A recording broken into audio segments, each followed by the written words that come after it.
Namaste.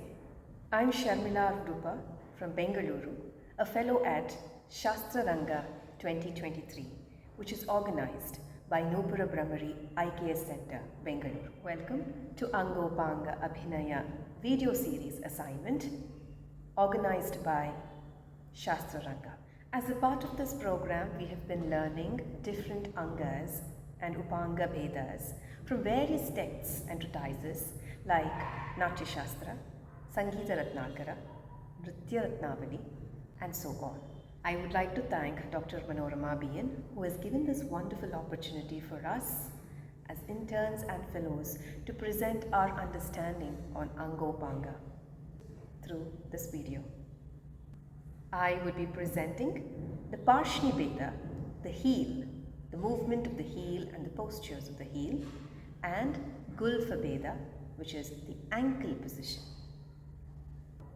Some of the books and treatises referred for this assignment are Sangita Ratnākara and Yakshamargamukura.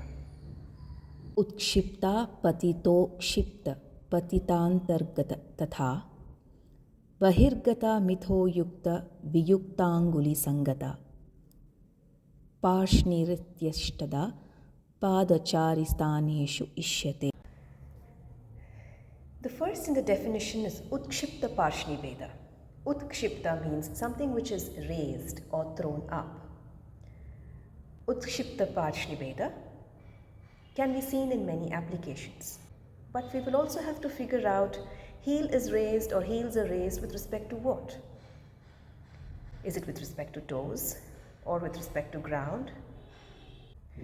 The definition according to Sangita Ratnākara doesn't mention any references. So, according to my understanding and interpretation, I have taken with reference to toes, with reference to ground, and both. The Udghatita Pāda Bheda, where Ghatita means to tap. You raise both the heels and tap down, or raise one heel after another and tap. Right heel, left heel. We can see these applications in dance forms like Kathak and Lavani. The second application is Agratala Sanchara, where, with respect to toes and ground, the heels are raised. For example, in Swastika Pāda or Kuduttu Mettadu, Murumandi,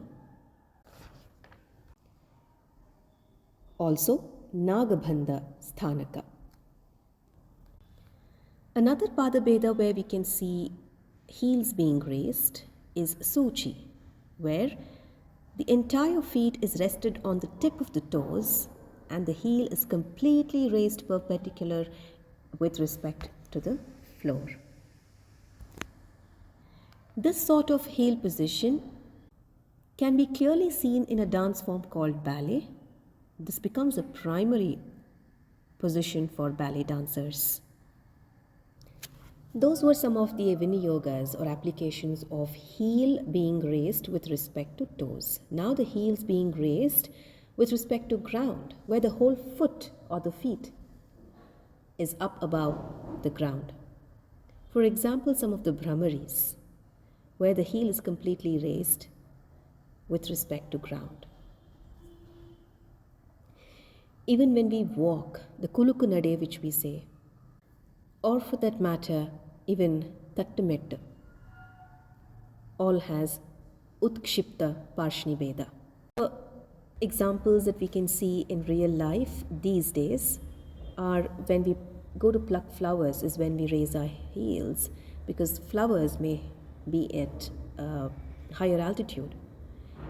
The slippers that we wear which has heels, the heel slippers, also is a very good example of Utkshipta Pārshni Bheda. When it comes to the reference with respect to ground, skipping is a very good example of the raised heel position. We now move on to the second one in the sequence, which is Patita Pārshni Bheda. Patita, according to the dictionary, means something that is fallen down or suspended. We're talking about heels. So the heel which is suspended, or the heel which is fallen down or thrown downwards, is patita, or is termed as patita. Do we have references? Of course, the shloka in Sangita Ratnākara mentions just the meanings. But how do we do it? With what reference? With reference to ground, with reference to toes, has not been clearly mentioned.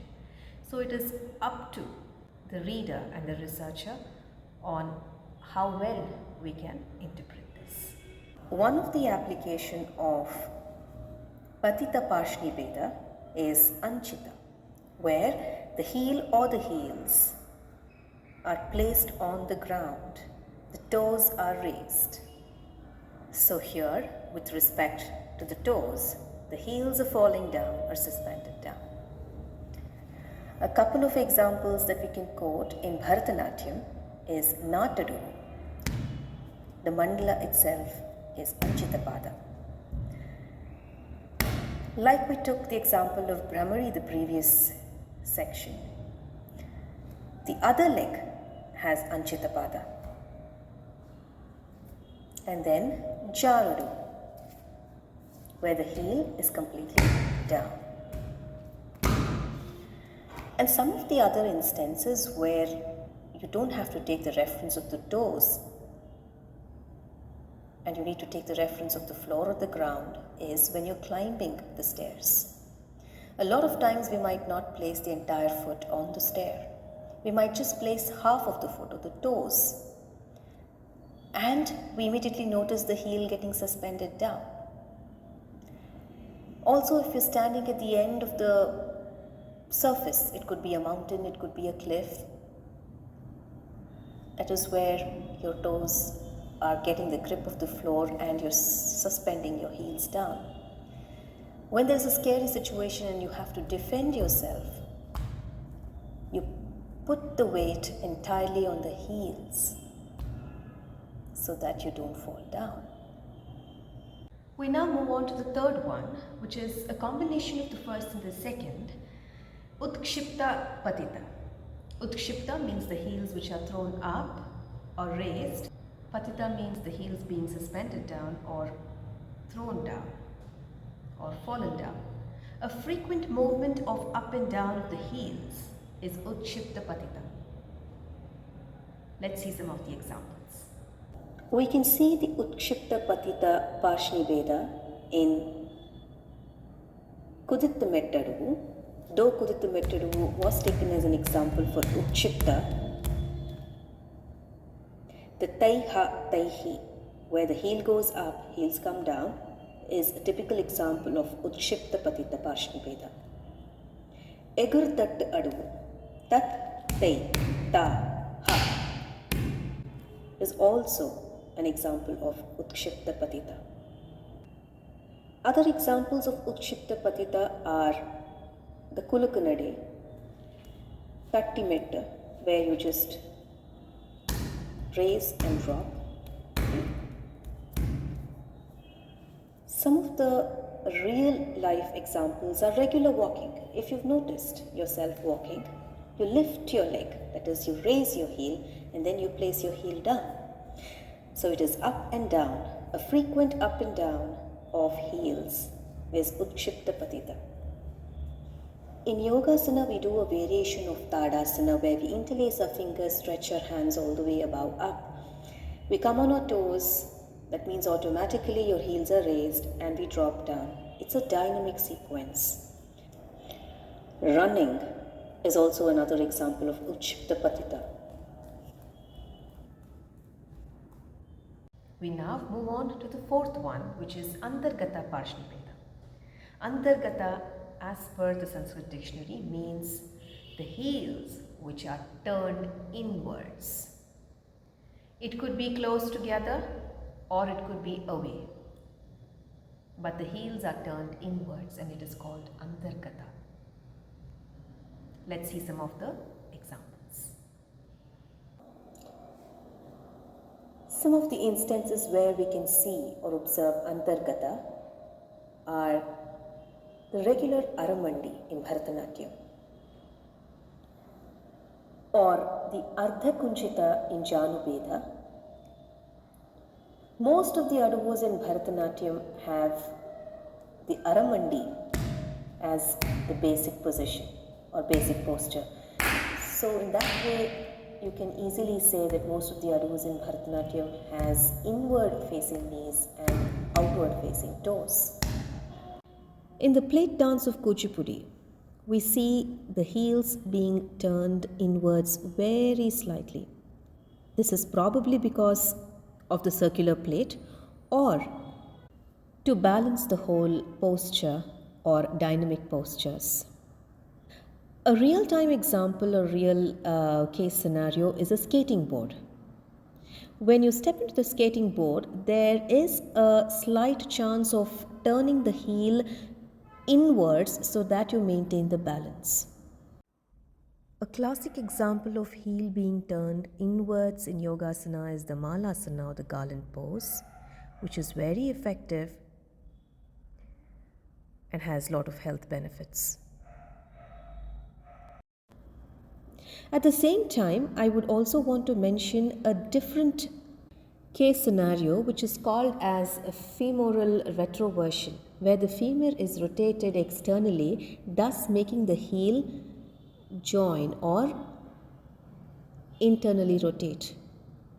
It is different from the normal, and people walk with heels together and toes apart.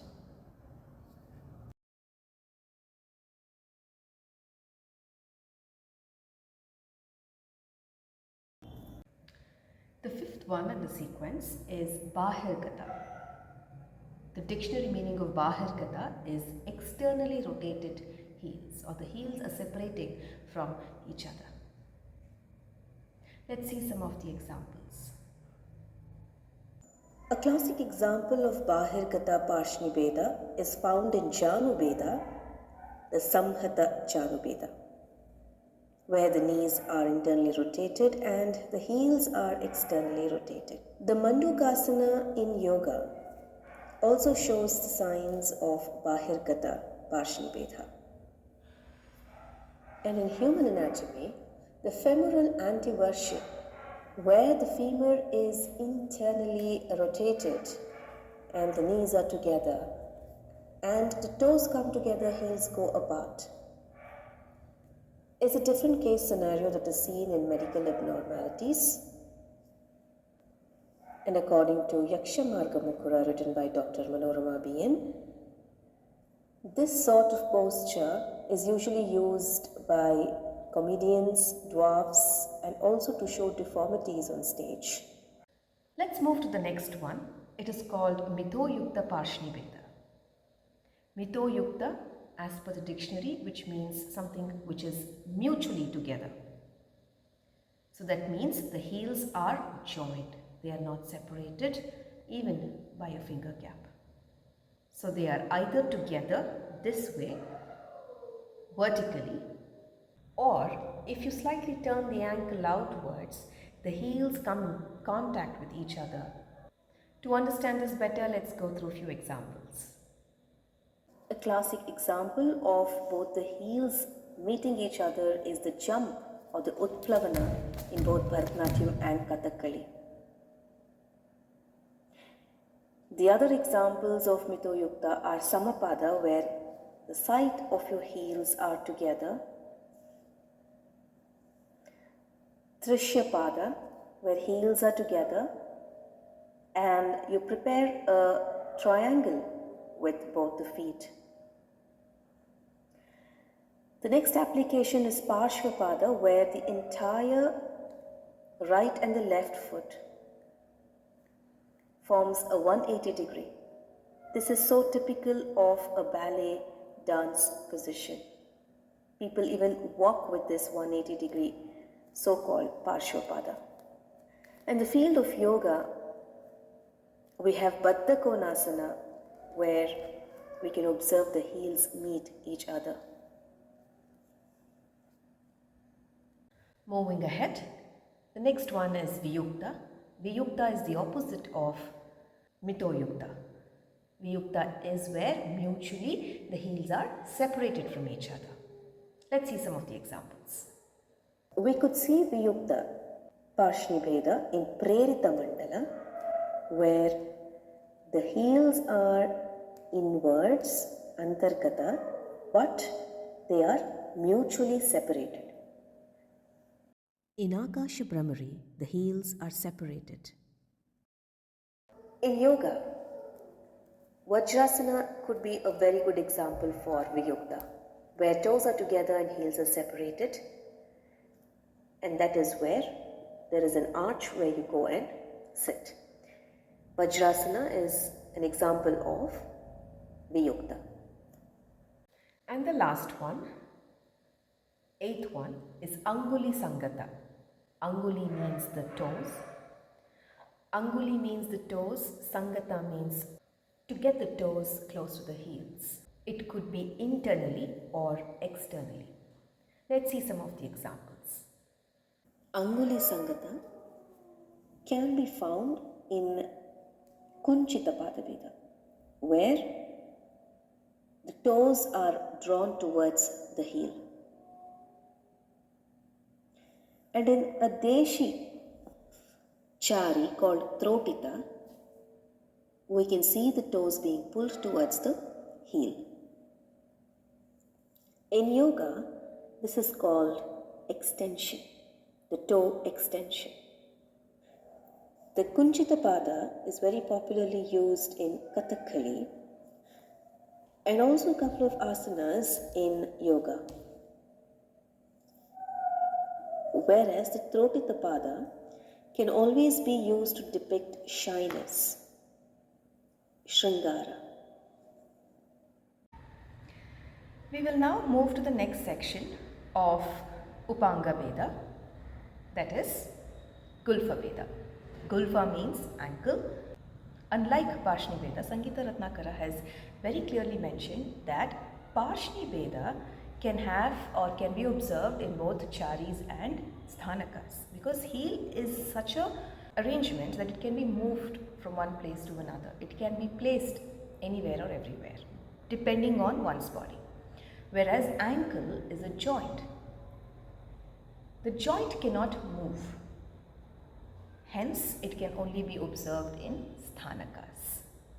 We will now go through The Uddesha Shloka and then observe few examples. Again, the shloka is extracted from the book Sangita Ratnākara, written by Sarangadeva, and the interpretations or the analysis has been taken from the book Yakshamargamukura.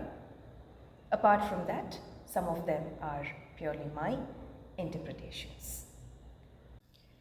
Gulfavangushta samslishtavantaryato bahirmukhau mitho yukto viyukto cha panchada sthanakadishu. The first Gulpha Bheda is Angushta Samslishta. Angushta means big toe. Samslishta means getting the big toe towards something. We are talking about the ankle. So, getting the big toe of one foot towards the ankle of the other foot is Angushta Samslishta. Let's see a couple of examples mentioned in the treatises and texts. One can observe Angushta Samslishta in a chari called Addita. In Addita, the front foot is placed forwards and backwards, rubbing against the forepart or back of the other feet. That is where the big toe comes in contact with the ankle of the other foot. Another beautiful reinterpretation of Addita Chari, inspired by Dr. Subhramanya, is the ankle and the forward part of the ankle, side and forward. The second application is found in a Deshi Sthanaka called Pārshni Vidha, where the big toe of one of the foot is placed on the ankle of the other foot. It is in fact pressed against the other foot. It can be done with both the knees being straightened, or it can be done with both the knees bent. This stance is found in both males and females in Yakshagana and Odissi dance form. And according to Yakshamargamukura, if this movement, if this dynamic movement comes to a halt or goes to static position, Pārshni is formed. Heel can be raised or put down. The definition or the uddesha was clearly on sthanakas. But we saw a demonstration with Addita being a chari, where there is a to and fro movement of toes, and also along with it the ankle also moves to and fro. So there is the right toe coming in contact with the left ankle and the left toe coming in contact with the right ankle. So yes, Angushta Samslishta, a Gulpha Bheda, can be found in charis as well. Let's move on to the second one, second Gulpha Bheda called Antargata. In the previous section, I've already mentioned the meaning of Antargata, something that is turned inwards. Since we're talking about ankles, ankle being turned inwards is the major observation. Let's see some of the examples. Antaryata is seen in one of the warm-up exercises for Bharatanatyam, where the ankles are twisted inwards and the dancer walks with the inner edge of the feet. In a Janu Bheda called Samhata, which was earlier mentioned, also has a feature of ankle being inverted or inwards. In the Aleda Sthanaka, where left leg is in Aramandi and the right leg is stretched, for instance, if you can notice, the right ankle is slightly pushed inwards in order to have the stability. The ankle is never straight on the stretched leg.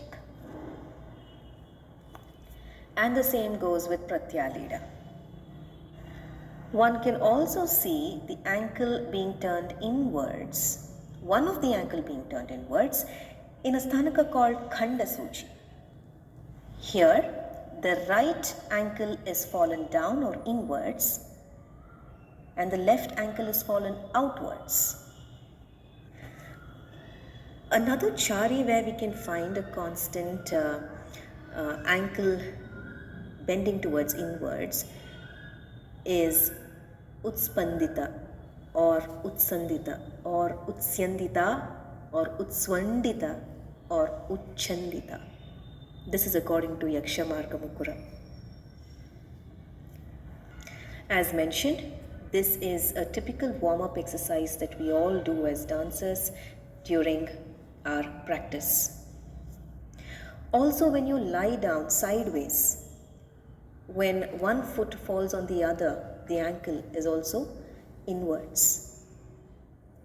Typically, when one has flat feet, that is when we see a major inversion of the ankles, both right and left.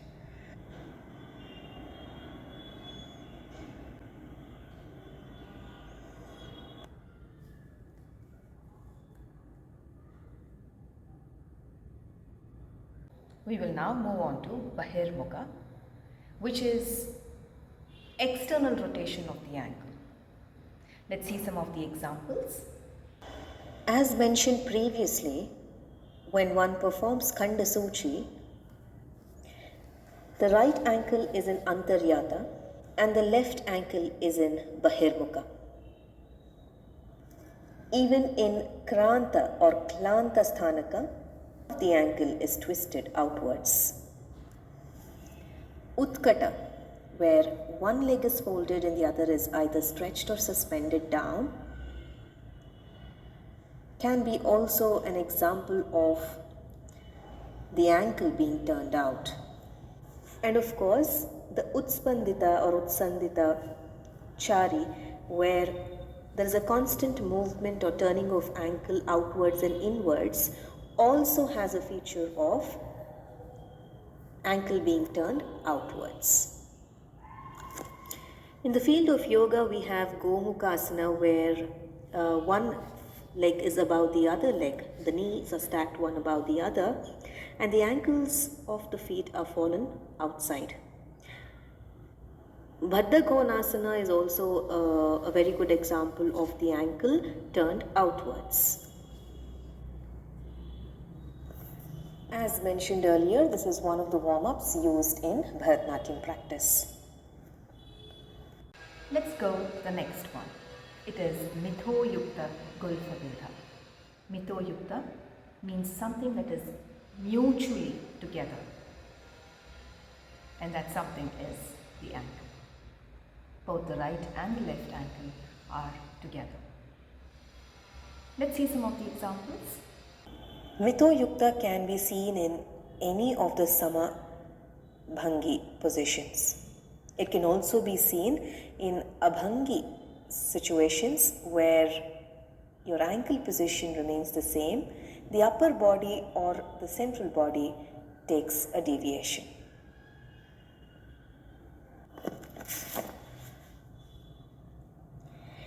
We can also find this in Abhanga, where you stand Samabhanga, but there is a little deviation or a little bend in your body.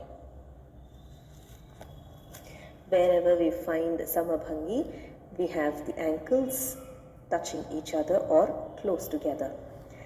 Asanas like Paschimottanasana, Ubhaya Pāda Angushtasana all show the features of Mitho Yukta. Common examples of daily life is when we fold our legs and sit in a most comfortable position. That is when our ankles come in touch with each other.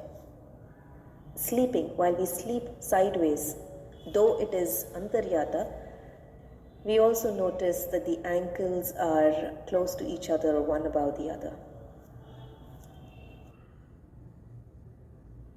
The last Gulpha Bheda is Viyukta. As the name suggests, something that is separated. Let's see some of the examples where the heels are separated. The Viyukta Gulpha Bheda can be seen in Vaishaka, Vaishnava,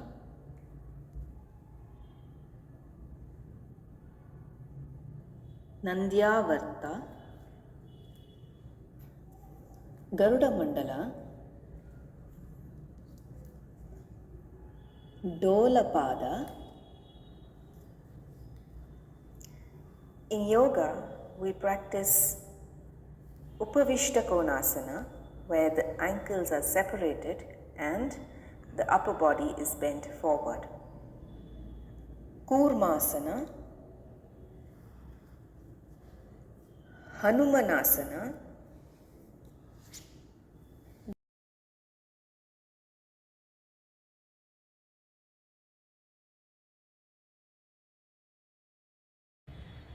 We will now move to the next section of our Upanga Bheda, which is the soul or Pāda tala. The shloka goes this way. Patitagra chodritagra bhumi lagnam matodritam kunchan madhya tiraschina mitishoda talaviduhu. We will now begin with the first Pāda tala Bheda, which is Patitagra. Patita means fallen down, Agra means forward. When you look at the sole, the part that touches the ground when you usually place it normally, we can divide the whole part into four parts, the anterior part and the posterior part. For our convenience, let's make it very simple.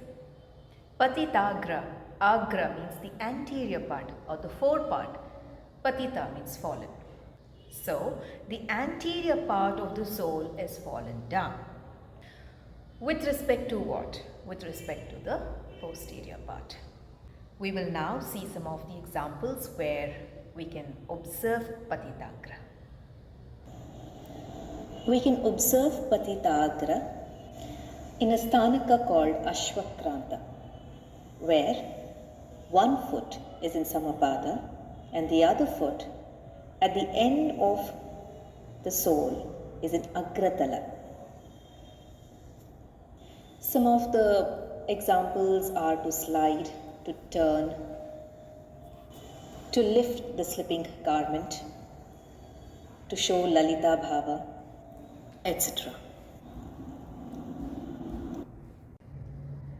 We will now move to the second one, which is called Uddhatagra. Uddhata means which is raised. Agra means forward, which clearly indicates the forepart is being raised. Let's see some of the examples. We observe Uddhatagra with the forepart being raised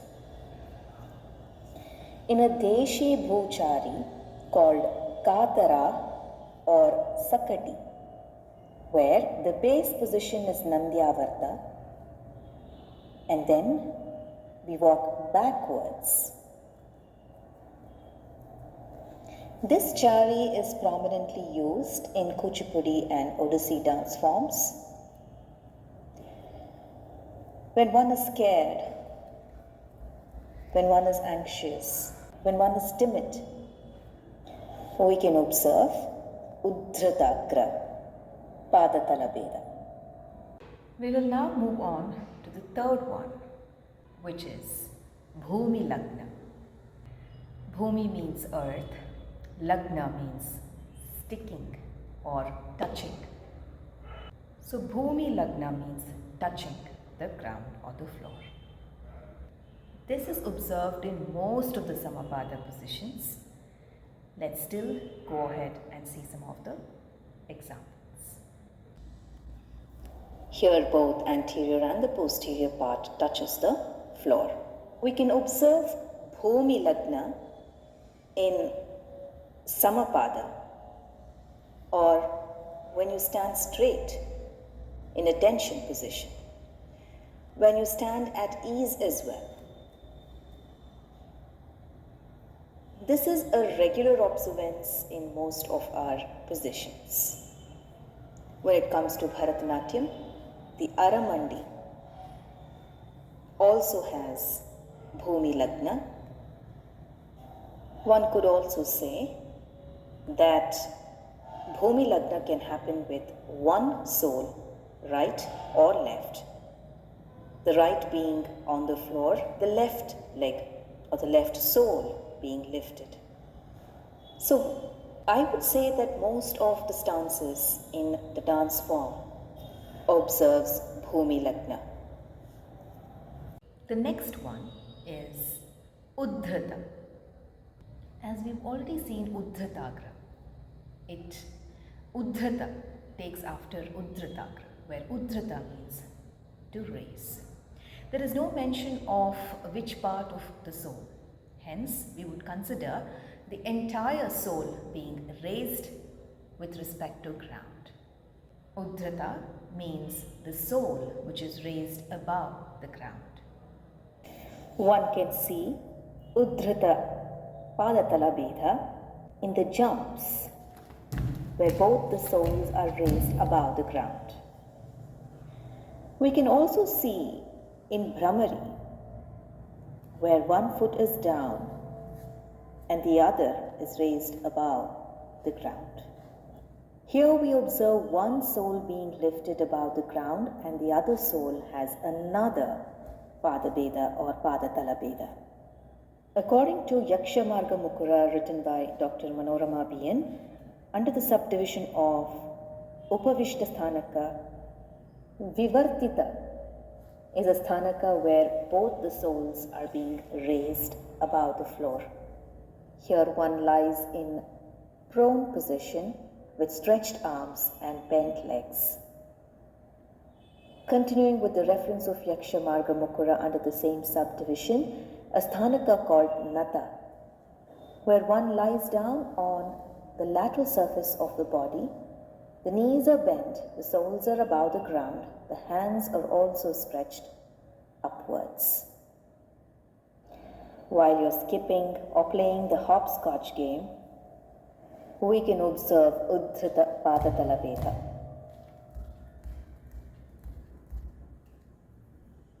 We will now discuss about Kunchan Madhya Padatala Veda. Kunchan means something that is bent. Madhya means center. So the arch which is prepared at the center is called Kunchan Madhya. When the toes and heels are attempting to touch each other is when the arch is formed. And that is when we call Kunchan Madhya Padatala Veda.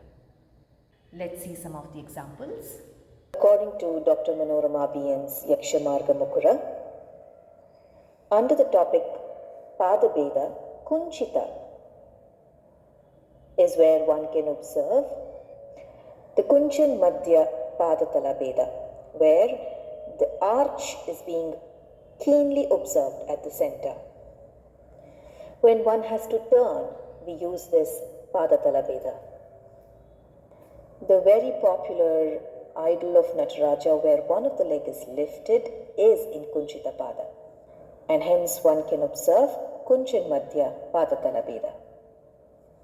Again, taking the same reference of Yakshamargamukura, under Pada Veda, Trotita is where the foot is placed down and the toes are being attempted to move towards the heels. Hence the arch is formed, Kunchan Madhya. Also, in real time or real life examples, if we have to pick an object from our feet and displace it, we usually use Kunchitam Pada, which has Kunchan Madhya Padatala Veda. We will now understand the last Padatala Veda, which is Tiraschina. Tiraschina, according to the Sanskrit dictionary, means transverse. Transverse are the ones which cross paths or the ones which are at right angle to the entire axis of the body. Since we're talking about the soles, any context where the soles or the sole is in perpendicular with the axis of the body is called Tiraschina. Let's see some of the examples. According to Dr Manorama B N's Yakshamargamukura, under the subheading of Deshi Sthanakas, the first one in the list is Ekapada, where one of the legs is lifted and the ankle is twisted. Here you can see the sole being perpendicular with respect to the axis of the body. This is mainly used for meditation or any focus attaining stance. In continuation with the reference of Yakshamargamukura, Upavishta Sthanaka, called Khandasuchi, also observes Tiraschina Padatala Veda. In continuation with the same reference, Utkata, where one leg is folded, and you could see the folded leg sole being transverse to the entire axis of the body. In the same book, Yakshamargamukura, under the heading Bhuchari, one of the Utspandita Chari involves or portrays Tiraschina Padatala Veda. The Baddhakonasana in Yogasana is also a very good or a clear example of Tiraschina Padatala Veda. Though the soles are separated, Padmasana of Yogasana is also an example of Tiraschina Padatala Veda. One of the interesting real-time examples is the legs of the little baby sleeping. Tiraschina is portrayed. Thus, we come to the end of Anga Upanga video assignment series organized by Noopurabhramari and IKS Center under the banner of Shastra Ranga 2023. I have extensively referred to Sangita Ratnākara, a treatise written by Sarangadeva, and a text Yakshamargamukura written by Dr Manorama B N. This project would not have been completed without these two great books. I would also convey my gratitude to Dr Manorama B N, who has been guiding me throughout the project. Thank you for watching. Namaste.